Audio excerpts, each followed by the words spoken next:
Hey guys, welcome back to Olympia Rising. Last episode, not too difficult. We got through stage 2, pretty alright. Defeated the boss. Did I believe one level of this stage.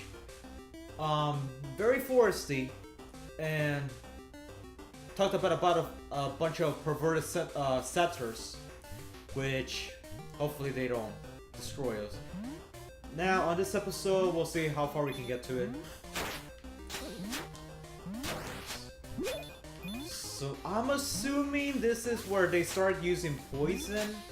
Green in the SNES era was a lot of poison type enemies. I don't know how that would work here because we take literally only one hit per heart, so I'm not sure how they would, you know, work with that, but we'll see. The music gives us off a very ghost feeling, very Halloween-like. So I don't know if that was what they were aiming for. I did not break that at all, did I? Okay, you haven't seen any new enemies thus far. Except for Mr. Goat over here. Kind of bizarre that they're in hell. Because if I remember correctly, in Greek mythology, when satyrs die, they get reincarnated as a plant? I don't know exactly why these guys are in hell, but I don't know, maybe they were bad. Whoa, who is that? Is that a ghost? That is just a legitimate ghost. Why are we like, new ability. Enchant your blade with lightning. Press down and attack to swing your blade with greater reach and power. Really? How much? It's not that much of an increase. Hold up. That's regular. It's like twice as much, I guess. Maybe 1.8 times. Not bad, but I don't know. I mean, if my enemies are getting that close... Oh, I have no health, do I? I'm gonna die. Or he's just gonna fall off. Oh, I forgot about that plant thing. That is a piranha plant, if I ever seen it. The screaming of your soul is music to my ears. The color of your hell is almost as beautiful as the coins landing in my pockets. That guy is barbaric. There we go. Let me get some of the magic over here. I might as well take my time here. I'm not in any rush right now. Wait, if that guy was a ghost, then what are these? Phantoms? Okay. There we go. So they took 2 hits. Not too bad. I hope eventually I can upgrade these weapons. I don't know. I don't think. Maybe you can't. Or maybe I'm getting stronger. I just don't realize it.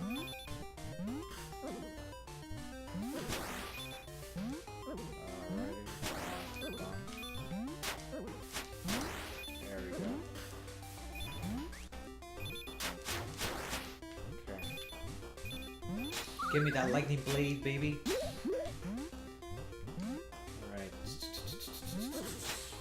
Yeah, that's a ghost. Huh. So why do I have legs and this guy is like the spirits from Dragon Ball Z? Why? Is there a particular reason? I'm going to assume that was just a regular person that went straight to Hades, or maybe actually, what was the name of this place? Is this the fields where people who are too scared to be judged because you know, I've said in previous episodes where Hades is separated into 3 places. There's literally, well, they don't call it hell, but it's like literally Hades, where you suffer for all eternity. Like, they give you a unique punishment. Like, I believe there was one dude who was forced to, basically, he was placed in a river or a lake bed. And there was an apple above him, but he could never drink or eat. So every time he tried to like drink the water from the lake, or if he tried to grab the apple, the water would recede and the apple would just get out of his reach. And that was his punishment. There was another guy whom basically, oh my god, no! Give me some healing items. No, I got fired by accident. Ah, great. Oh, I need 250 coins. I thought I was done. Wow. And basically, there was another dude who had to push a boulder forever and up a hill. And basically, what the boulder, whenever he made it almost to the top, at the very edge of the peak, the boulder would immediately fall, and it would push him all the way back, and he had to do that all over again. So these punishments were pretty brutal, and the judges were kind of biased. Like, it was very easy to go to Hades. So what a lot of people did who were extremely scared to be judged and to be forever damned is that they had a neutral option. Basically, they would... Oh, it goes to the right. Oh, okay. I see. Basically, they would choose these the fleers of something? I don't remember the name. I should have like researched it. But basically, these fields were barren. It's not like Kansas. And I just lost all my Kansas subscribers. Oh wow. But it wasn't barren. Like, imagine like dry trees. Like, basically there was no color, and it was just like a field of wheat. That was it. That's it. You weren't suffering, but nothing was really happening. And that was it. That was how you were supposed to live your life. And that was what a lot of people chose. And most people that went to technically the heaven of Greek mythology, were heroes, because they did some. Now they were usually heroes. They did some great heroic deeds, but they could also be like saints. But they have to be like saints, like based on the Greeks' mentality. So it was a very interesting dilemma in that fate. Like, I mean, basically you had to be a hero, or else you were going to live a life, because they believe in a second life. That was basically their real life, and what they did in this life would mean how they would like essentially go about their days once they die. Like, how are you gonna live your life after you kick the bucket, basically? Like, do you want riches? Do you want that? So a lot of times they did things in real life that were more realistically wrong, like from our perspective in modern society. But back then, I mean, it got the job done. Like, sacrifice, who cares? If the gods are happy, that's all that matters, basically. Even though it was not right to technically, you know, sacrifice a human being for their own rituals. So I believe that another belief they had was fire had a very strong connection. Now, fire is actually very interesting. Now notice that there's a lot of fire in the world of Hades. Basically, there are different ages of humanity, and this took place once, you know, like there was the age of gold. Now these were humans that were almost like gods. The only thing that they didn't have was power, but they had the wisdom, they had strength. So, but the problem with that race is that they were overcome. Now, were they wrong? Maybe not. They knew morals, they knew everything. They probably knew more than the gods themselves, and the gods did not like that. This was... Wow, I'm getting deep in mythology now. Basically, in Greek mythology, the world started with the birth of chaos and love, I believe. It wasn't Cupid. I believe it was literally love. Like, this mentality of love and chaos, they took literal, they had like real bodies, and with that was created the earth and the sky. Gaia was the earth, she was a female, and the sky was a human, and they loved each other so much that they bred the Titans. And eventually, you know, I believe they had 3 sets of kids. The Titans were their most famous children. There were 12 children. And they were the most powerful of their kind. They were called Titans. They were basically like the Olympian gods, but maybe strong at a much stronger point.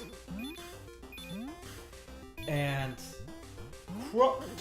then there was the second set, the 100-handed men, the people with 100 faces, and then the Cyclops. There were like 3 brothers of Cyclops and then 3 brothers of the 100-handed ones.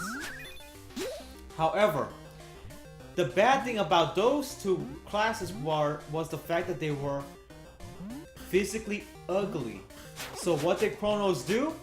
He put them in Hades. Well, not Hades. Back then it was called like the pits of something. He imprisoned his children in these pits. Gaia was so furious because they were her children. She loved them. Doesn't matter how they looked. So she asked her other children, the Titans, go free my children and kill your father. So what did Kronos, not Kronos, the father, Uranus. That was his name, Uranus. The sky was very powerful. So none of the children were willing to fight him. There was only one Titan that was willing to do what his mother said. The Titan Kronos, the Titan of Time. He took a sight that his mother gave him, went up to his father, and massacred him. He broke him into little pieces, and that is what became the sky. The blood of Uranus became the ocean. And this is actually very interesting. One of the Olympians, the goddess of love, was actually born from, get this, when Kronos killed his father, he broke him into little pieces. That includes, you know, the sexual organs. So the testes, you know, the sperm, became the sea foam. And one of the goddesses was born from from the sperm of Uranus. Aphrodite, the goddess of love, was born from the balls of Uranus. Wait, not Uranus? Or was it Uranus? Yeah, I think it was Uranus. Yeah, I'm pretty sure it was. Well, I don't even think his name was Uranus. I'm not exactly sure. Yeah, but with that, Kronos proclaimed himself as the new king of the Titans. And he was, for a time, the strongest. So they created different, you know, ages. That was like the Golden Age. There was the Silver Age. Now the Silver Age was kind of the same thing, except that there were some deformities. Maybe they weren't as powerful and they had like lifespans. That was the only difference. But they were still too smart for their own good. So what did they do? They wiped out the Silver Age of humans, and they created the Bronze Age. Now the Bronze Age takes place at around the time of the rise of Kronos. Great, I am so out of focus, so I'm not doing much in this episode. But they created the Bronze Age. Now what was wrong with the Bronze Age? Not only were they much stupider, but they were more violent. And this created a lot of destruction, and basically I think the Bronze Age killed itself, or at least most of themselves. And the gods were so disgusted, they just killed the Titans were so disgusted, they just killed off the entire race. Then there was the Iron Age. I think there was just like some deformities, but not that much. No, not Iron. I don't know what age it was. I'm pretty sure it was, maybe it was Steel. And technically, in modern society, like, when they still believe in the Olympians, we were in the Iron Age, where we were incomplete, but we were so incomplete that we basically worship these gods so much that, you know, they decided, nah, who cares? And a way that, you know, now Greeks, you know, got into war, like back then. You had to get into war because you wanted your country to be strong.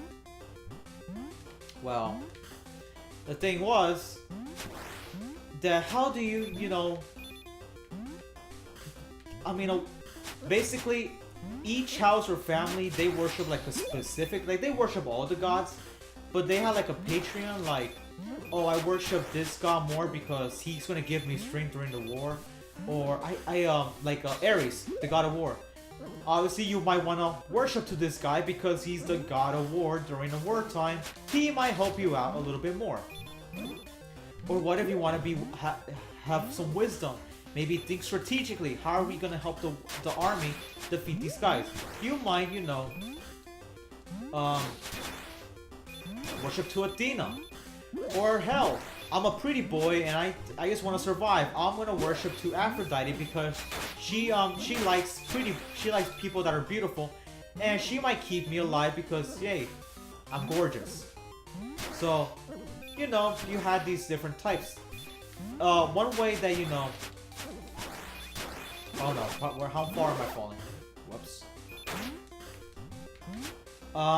One way that they did that was that they sacrificed food to the gods. You know, this was usually, you know, raw meat. They worship it to the gods, maybe a little bit of ichor.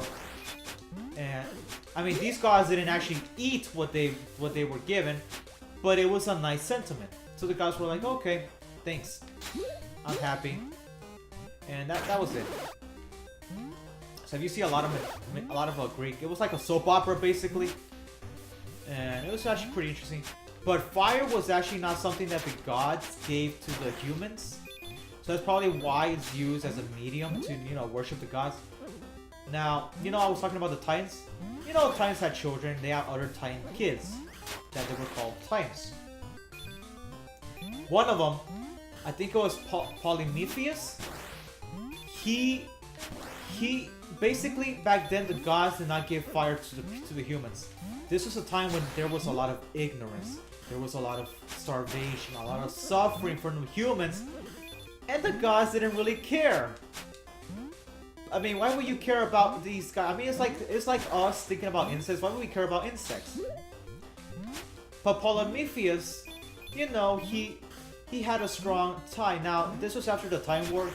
He managed to not get, you know, imprisoned like the other Titans after the fall by working with the Olympians during the war, because he was the Titan of foresight. So he knew that the Titans were gonna lose. So he was like, nope, let me go help out my bros over here, and maybe they'll let me, you know, off the hook.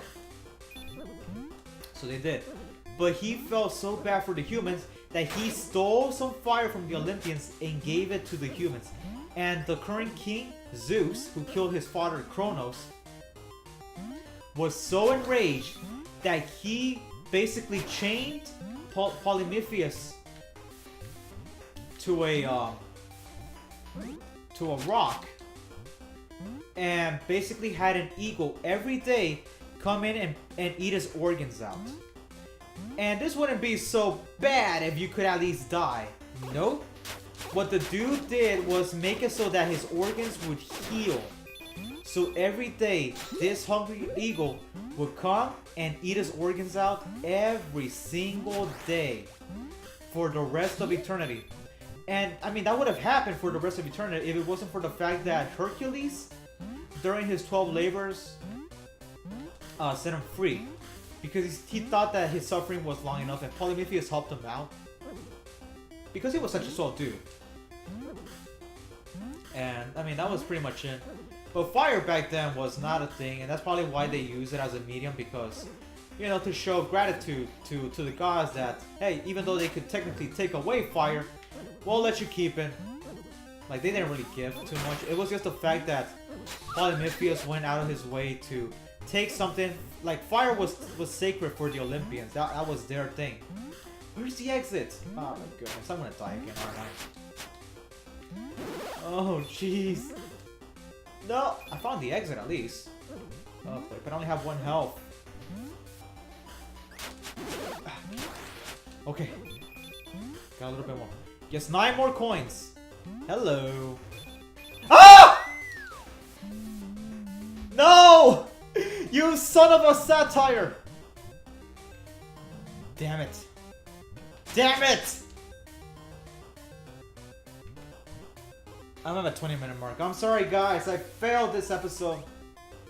However, I did play it through a little bit, so I'm pretty sure with my luck, I should be able to, you know, beat this level pretty easily next episode. Maybe? I'm sorry. I suck at platformers. But next episode, we'll hopefully, you know, defeat this level and maybe go through the time segment one. I don't know. But with that, if you guys enjoyed this video, please leave a like, subscribe, leave a comment down below. It really helps out. But with that, I'm going to get out of here. So, see you guys later.